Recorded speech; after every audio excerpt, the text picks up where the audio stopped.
ప్రశాంతంగా ఉన్న శీతల్పూర్లో గత కొద్ది రోజుల నుండి ప్రజలు ప్రాణాలను గుప్పెట్లో పెట్టుకుని బతుకుతున్నారు. అందుకు కారణం ఆ ఊళ్ళో జరిగే రక్తపాతం.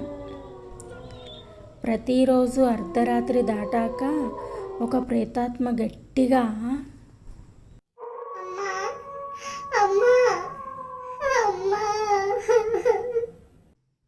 అంటూ ఏడ్చుకుంటూ తిరుగుతూ ఉంది. బయట కనిపించిన వారిని వెంటాడి చంపుకు తింటుంది. మనుషులు ఎవ్వరూ కనపడకపోతే బయట ఉన్న ఆవులు, బర్రెలు, గొర్రెలు ఇలా ఏ జీవిని వదలకుండా చంపుకు తింటుంది. ఆ ఊరి ప్రజలు కొంతమంది బ్రతుకు జీవుడా అంటూ ఊరు వదిలి వెళ్ళిపోతున్నారు. ఇలా ఊరి పొలిమేర దాటి ఏ ఊరికి వెళ్ళినా ఆ ప్రేతాత్మకి బలి కాకుండా ఉండలేకపోతున్నారు. పగటి సమయంలో మాత్రమే ఆ ఊరు ప్రశాంతంగా కనపడుతుంది. రాత్రి అయ్యిందంటే చాలు రక్తపాతమే. ఇప్పటిదాకా ఊళ్ళో 13 మంది ఆ రాకాసి ప్రేతాత్మకు బలి అయిపోయారు. ఇంకా ఇలాగే ఊరుకుంటే ఊరు వల్ల కాడయ్యేలా ఉంది. అవునయ్యా, మీరే ఏదో ఒక పరిష్కారం ఆలోచించాలి. ఇది ఇలా ఉండగా ఊరి పెద్ద శివరాం గారి కొడుకు ధనుష్ పట్నం నుండి చదువు పూర్తి చేసుకొని తమ గ్రామానికి బయలుదేరాడు. ఊరు చేరుకునేసరికి బాగా చీకటి పడిపోయింది. ధనుష్ ఊర్లోకి అడుగు పెట్టగానే ఊరంతా చాలా నిశ్శబ్దంగా ఉంది. ఆ నిశ్శబ్దంలో తన గుండె చప్పుడు తనకే స్పష్టంగా వినిపిస్తోంది. ఇంతలో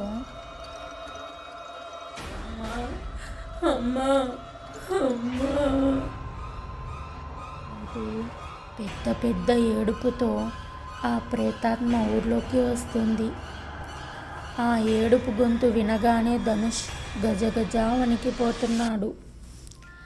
ఆ దెయ్యం కోపంగా ధనుష్ వెనకాలే గట్టిగా కేకలు పెడుతూ వస్తూ ఉంది. కొంత దూరం వెళ్ళాక ధనుష్ను చంపడానికి ముందుకెళ్ళింది ప్రేతాత్మ.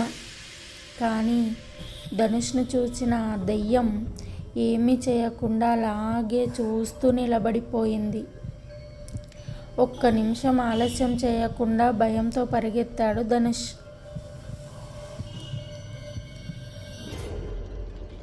జ్వరంతో మంచాన పడిన ధనుష్ను చూసి శివరాం బాగా ఆలోచించి మూకాంబికా తాతని ఊరికి రప్పించాడు. ఊర్లో జరుగుతున్నదంతా మూకాంబికా తాతకు చెప్పాడు శివరాం. అంతా విన్న తాత సిద్ధి జరిపించాలి. ఊరికి ఉత్తరాన ఉన్న అదే కోట దగ్గరకు వెళ్ళి అక్కడ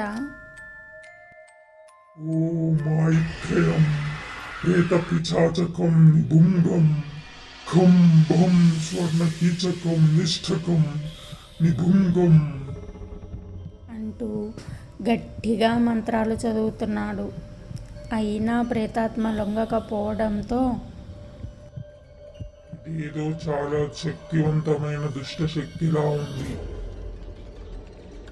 అంటూ తన మంత్రదండాన్ని పూజలో పెట్టి ఖం ఝం విభూత ప్రేత పిశాచకం ఆగమనం భూ దనయకం దురిష్ట భద్ర విసూచక ఆగమనం అంటూ గట్టిగా మంత్రాలు చదువుతున్నాడు.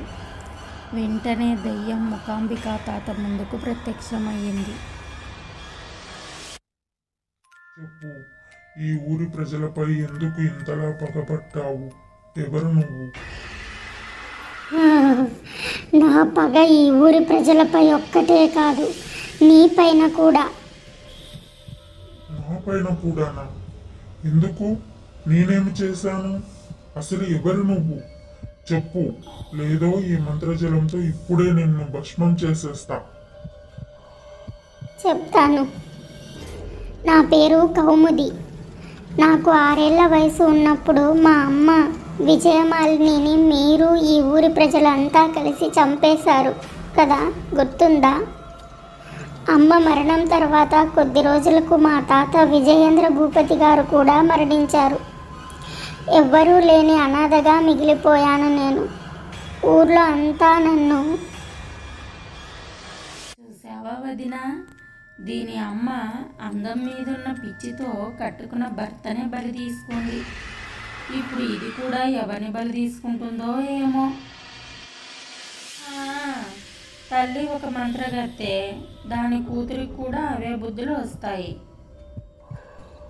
అంటూ సూటిపోటి మాటలతో చాలా ఏడిపించేవాళ్ళు. ఊరి జమీందారు గారి మనవరాలనే అయినా నన్ను ఎవ్వరూ చేరదీసేవాళ్ళు కాదు. నాతో ఒక్కరు కూడా మంచిగా మాట్లాడేవాళ్ళు కాదు, ఒక్క ధనుష్ తప్ప. ధనుష్ నాతో ప్రేమగా ఉండేవాడు. ధనుష్కి నేనంటే చాలా ఇష్టం.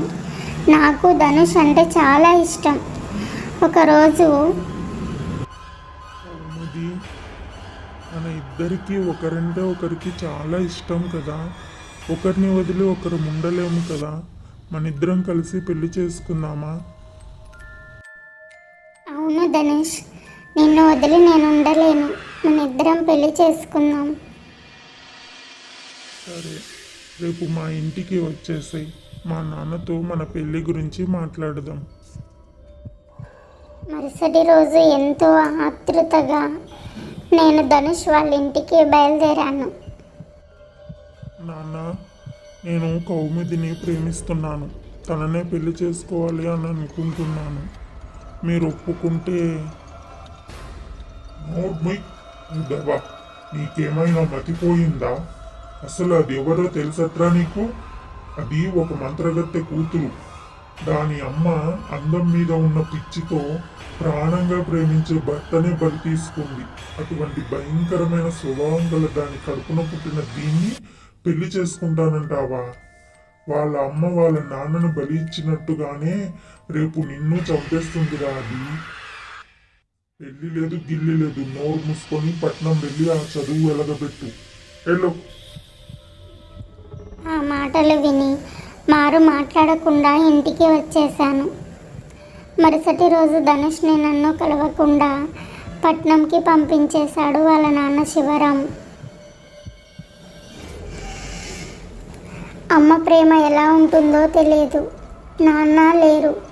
నాకు ఊహ తెలిసి తెలియక ముందే తాతయ్య ప్రేమకు దూరమైపోయాను. నాకంటూ ఈ భూమి మీద ఎవ్వరూ లేరు అని అనుకుంటున్న సమయంలో ధనుష్ నన్ను ప్రేమించి నాకు దగ్గరైనట్టే అయ్యి మళ్ళీ నన్ను అనాథని చేశాడు అని బాధపడుకుంటూ ఏడ్చుకుంటూ పడుకుండిపోయా. ఇది బ్రతికే ఉంటే ఎప్పటికైనా ప్రమాదమే. ప్రేమ పేరుతో ఇది వాళ్ళ అమ్మలానే నా కొడుకును కూడా పొట్టన పెట్టుకుంటుంది. చంపేయండ్రా దీన్ని అంటూ నన్ను చంపించి ఊరికి చివర ఉన్న చెట్టుకి ఉరివేయించి నేనే ఆత్మహత్య చేసుకొని చనిపోయినట్లు చిత్రించాడు ఈ పెద్ద మనిషి శివరాం. అయ్యో పాపమే చనిపోయిందే అని అనకుండా ఈ ఊరి ప్రజలు పీడ పోయింది, ఈ ఊరికి పట్టిన దరిద్రం పోయింది, ఇక ఈ ఊరు ప్రశాంతంగా ఉంటుంది అంటూ నోటికి వచ్చినట్లల్లో నన్ను చచ్చాక కూడా వేధిస్తున్నారు. ఆవేదనతో అసంతృప్తితో ఉన్న నన్ను బలవంతంగా చంపేయడం వల్ల నా ఆత్మ ప్రేతాత్మగా మారిపోయింది. ఈ ఊరిపై ప్రజలపై పగను పెంచుకుంది. అందుకే అందరినీ బలి తీసుకుంటున్నా. అమ్మా కౌముది, నీ విషయంలో జరిగింది చాలా పెద్ద ఘోరం. ఎవ్వరూ తీర్చలేనిదే. కానీ ఈ ఊరికి రక్షణ కల్పించాల్సిన జమీందారు వంశంలో పుట్టిన నువ్వే ఊరిని కాటువేయడం న్యాయమా తల్లి? చెప్పు. నీ కోసం ఈ ఊరి ప్రజలు ఏం చేయాలో, ఏం చేస్తే నీ పగ చల్లారుతుందో చెప్పమ్మా, చెప్పు. చనిపోయాక నాకంటూ ఇంకేం కోరికలుంటాయి స్వామి? నేను ఇంకేం అనుభవించగలను? నాకంటూ ఎవ్వరూ లేరు, నా ధనుష్ తప్ప. ధనుష్ సంతోషంగా ఉంటే నాకంతే చాలు అంటూ కౌముది ఆత్మ గాలిలో కలిసిపోయింది. కౌముది విషయంలో ఊరు పెద్ద చేసిన తప్పుకి ప్రాయశ్చిత్తంగా ఊరి మధ్యలో కౌముదికి విగ్రహం కట్టించాడు శివరాం. ఊరి ప్రజలంతా తమ తప్పుకి ప్రాయశ్చిత్తంగా కౌముదికి రోజు పూజలు చేస్తూ ఉన్నారు.